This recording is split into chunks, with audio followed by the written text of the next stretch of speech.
Tahukah kamu, ketika seseorang menjemur pakaian basah dengan jenis sama yang berwarna cerah dan berwarna gelap, pakaian berwarna gelap akan cepat kering dibandingkan pakaian yang berwarna cerah. Mengapa? Hal ini disebabkan pakaian yang berwarna gelap lebih cepat menyerap kalor dibanding pakaian yang berwarna cerah. Dengan demikian, pakaian basah berwarna gelap lebih cepat kering. Untuk lebih jelasnya, mari simak video berikut ini.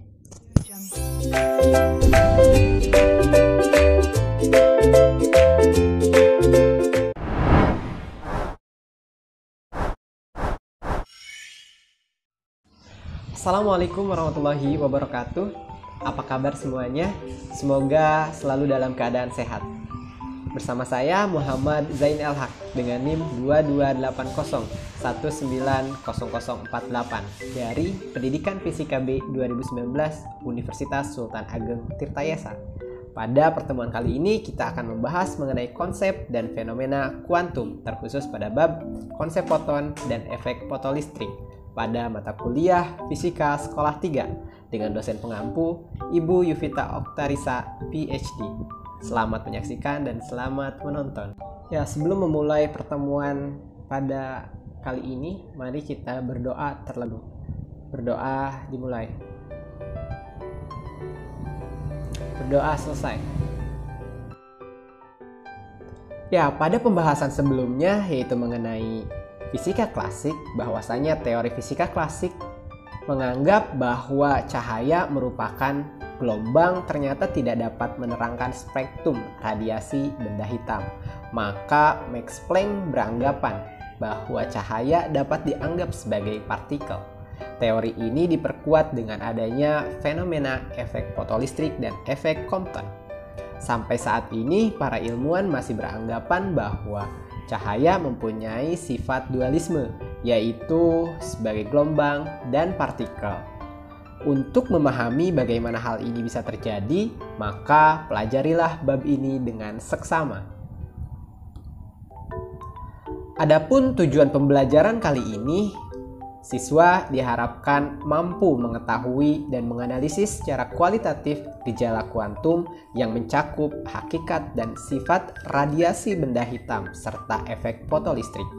Mampu menjelaskan fenomena efek fotolistrik dalam kehidupan sehari-hari, serta mampu membuat penyelesaian tentang radiasi benda hitam dan efek fotolistrik dengan rasa ingin tahu, tanggung jawab, disiplin selama proses pembelajaran, bersikap jujur, dan juga percaya diri.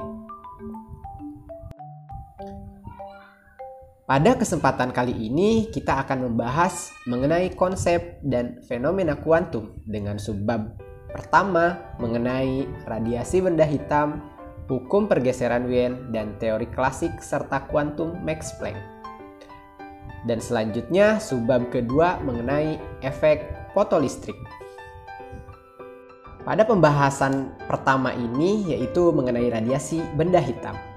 Kemudian timbul pertanyaan, apa itu energi radiasi? Kita gambarkan, apabila sepotong besi kita panaskan, maka suhu logam tersebut akan mengalami kenaikan. Makin lama dipanaskan, suhunya semakin tinggi. Makin tinggi suhu benda akan menimbulkan ruangan di sekitar benda itu menjadi panas. Hal ini menunjukkan bahwa benda memancarkan energi kalor ke sekitarnya. Energi yang dipancarkan benda ke sekitarnya ini disebut dengan energi radiasi. Energi radiasi yang dipancarkan sebuah benda itu berbentuk gelombang atau sering kita mengenalnya dengan gelombang elektromagnetik. Eksperimen tentang radiasi kalor benda pertama kali dilakukan oleh Stephan dan Boltzmann, sehingga diperoleh kesimpulan yang dinyatakan dalam rumus W sama dengan E dikali sigma dikali A dikali T pangkat 4, di mana W merupakan intensitas radiasi kalor yang dipancarkan benda tiap detiknya dalam satuannya watt. Kemudian E adalah emisivitas benda dan sigma adalah konstanta Stephan Boltzmann. Kemudian A adalah luas permukaan benda dengan satuan meter kuadrat dan T merupakan suhu benda dengan satuan Kelvin. Persamaan ini disebut dengan hukum Stephen Boltzmann. Emisivitas adalah konstanta yang besarnya tergantung pada sifat permukaan benda yang mempunyai nilai antara 0 hingga 1. Untuk benda yang mempunyai emisivitas 1 dinamakan benda hitam, yaitu suatu benda yang mempunyai sifat menyerap semua kalori. Kemudian timbul pertanyaan, benda hitam itu apa sih? Jadi, benda yang mempunyai sifat menyerap semua energi yang mengenainya itu disebut dengan benda hitam. Benda hitam ini jika dipanaskan akan memancarkan energi radiasi. Nah, energi radiasi yang dipancarkan oleh benda hitam inilah disebut dengan radiasi benda hitam. Dalam hal ini, benda hitam itu sebenarnya hanya suatu model untuk menggambarkan benda hitam sempurna yang kenyataannya benda itu tidak ada.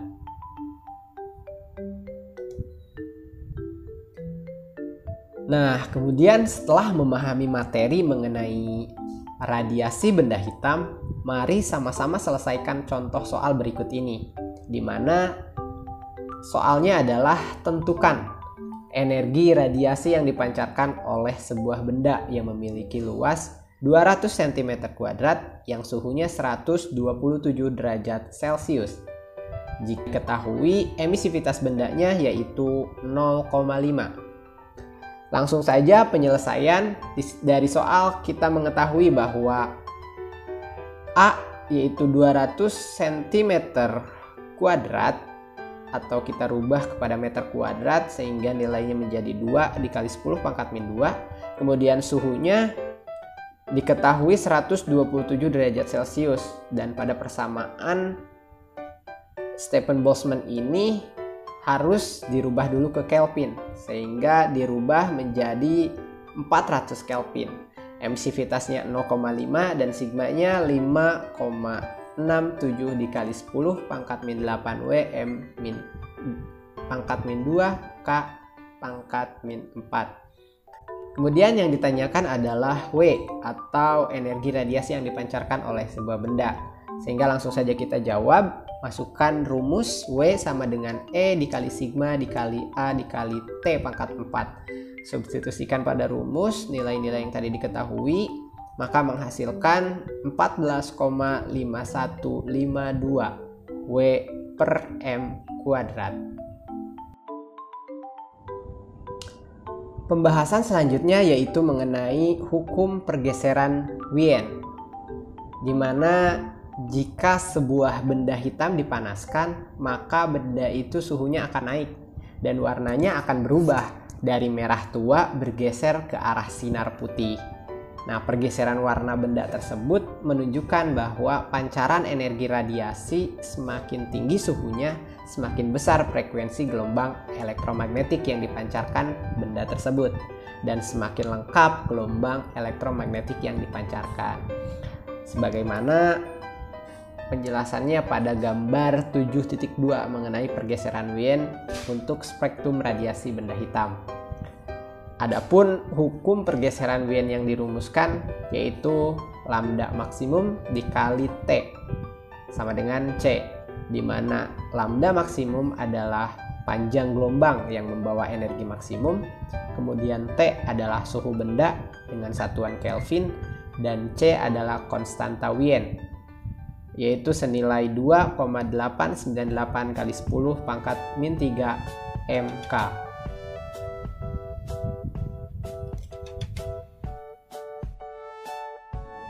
Subbab selanjutnya yang akan kita bahas yaitu mengenai teori klasik dan teori kuantum Planck, di mana beberapa teori yang mencoba untuk menjelaskan tentang radiasi benda hitam yaitu teori yang dikemukakan oleh Wien dan teori yang dikemukakan oleh Rayleigh dan James Jeans pada akhir abad 19 yang menerangkan radiasi benda hitam menggunakan teori gelombang klasik.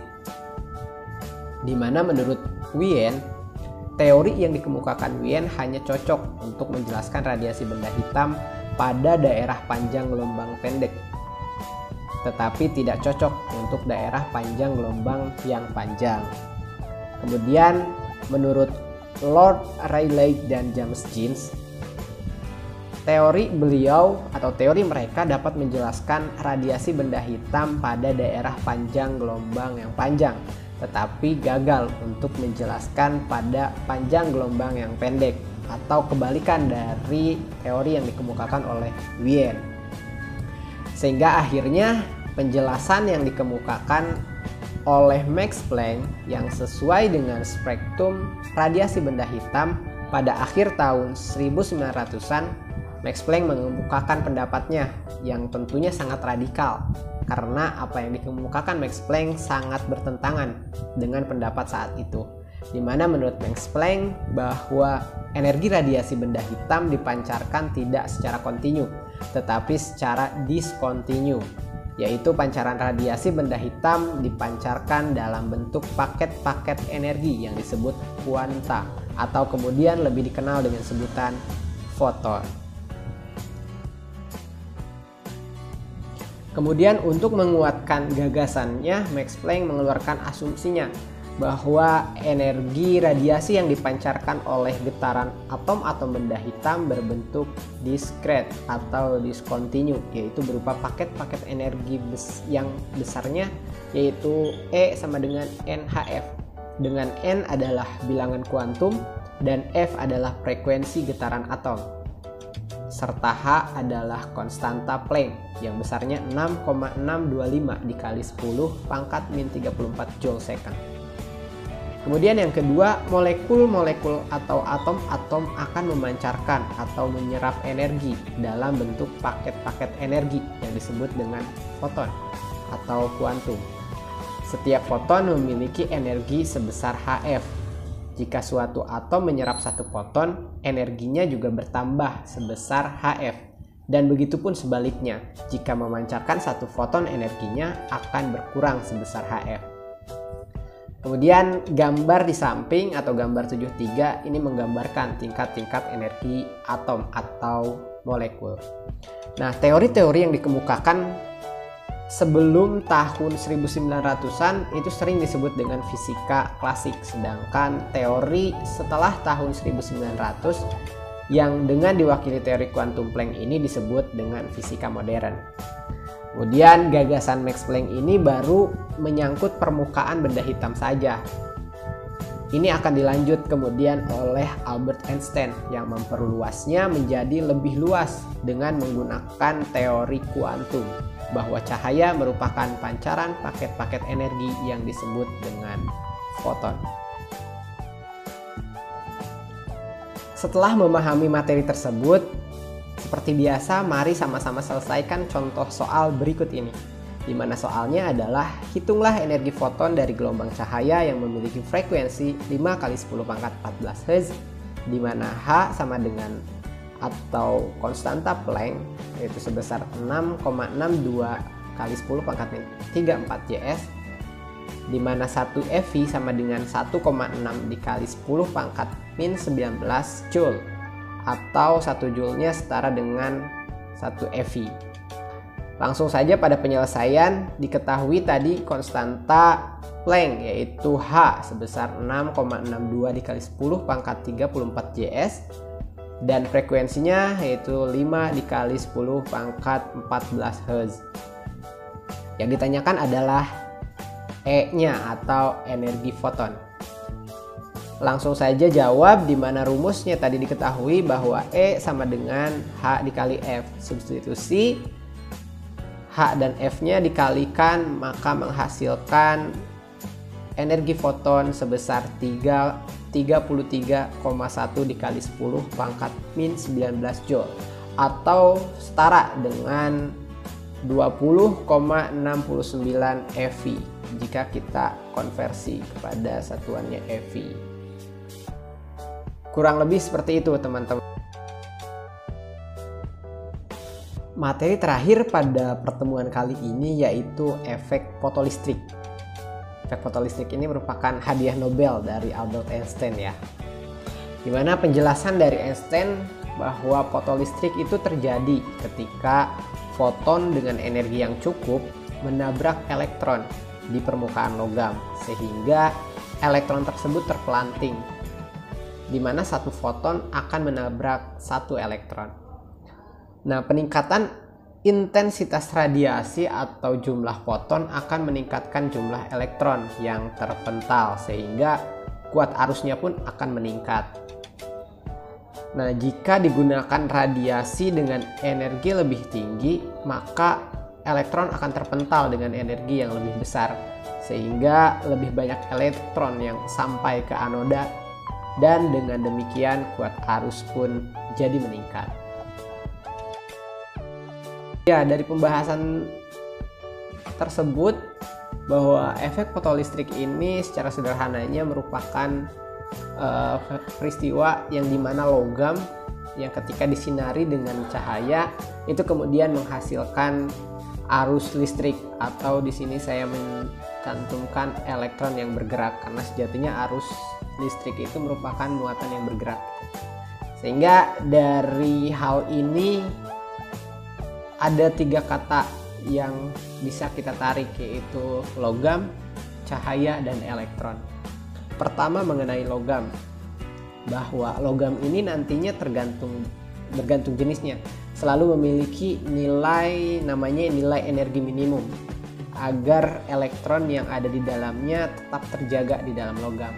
Nah, energi minimumnya ini dikatakan dengan energi ambang logam atau sering disebut dengan fungsi kerja logam dengan dilambangkan W0, di mana W0 ini sama dengan tetapan Planck dikali dengan frekuensi ambang logam atau F0, atau sama juga dengan tetapan Planck dikali kecepatan cahaya per panjang gelombang ambang logam, atau H dikali C per lambda 0. Nah, kemudian mengenai cahaya, ada apa sih di cahaya gitu kan, dimana cahaya ini sebetulnya tidak ada bedanya dengan game atau gelombang elektromagnetik. Semua rumusan yang berkaitan dengan cahaya itu berkaitan juga dengan game, hingga game itu punya energi yang namanya energi foton atau dilambangkan dengan E. Adapun rumusannya sendiri yaitu E sama dengan tetapan Planck dikali frekuensi atau F, atau sama saja dengan tetapan Planck dikali kecepatan cahaya dibagi panjang gelombang.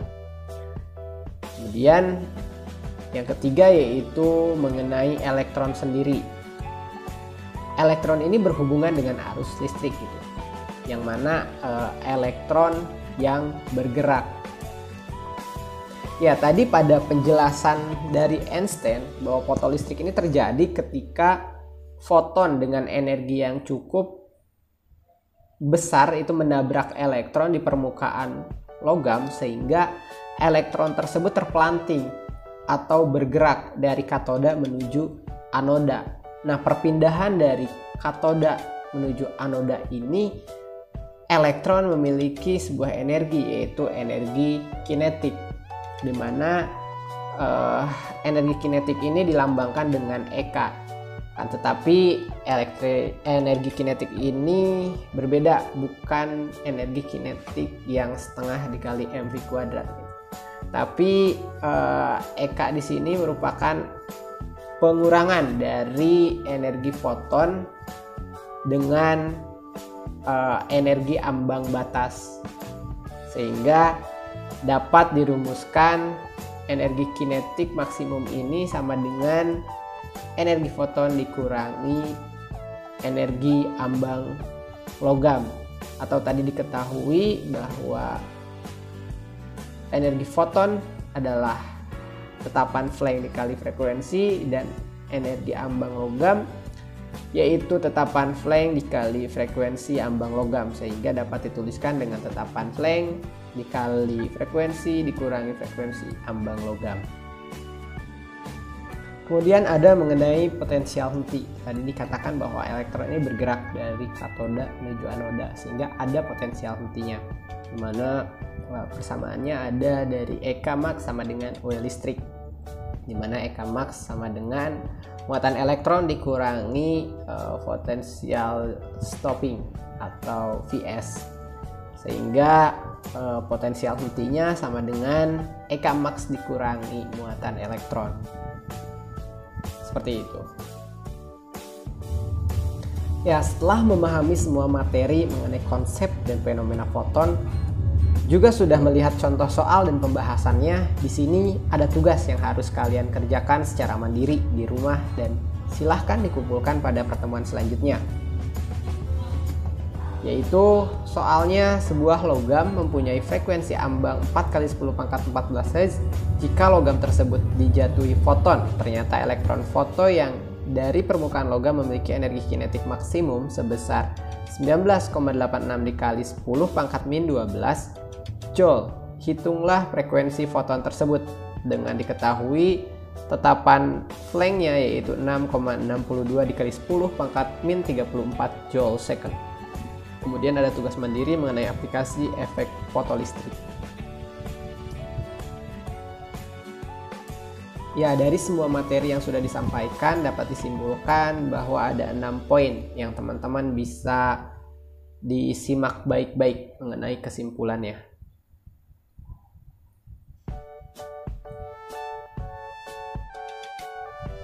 Ya, terima kasih.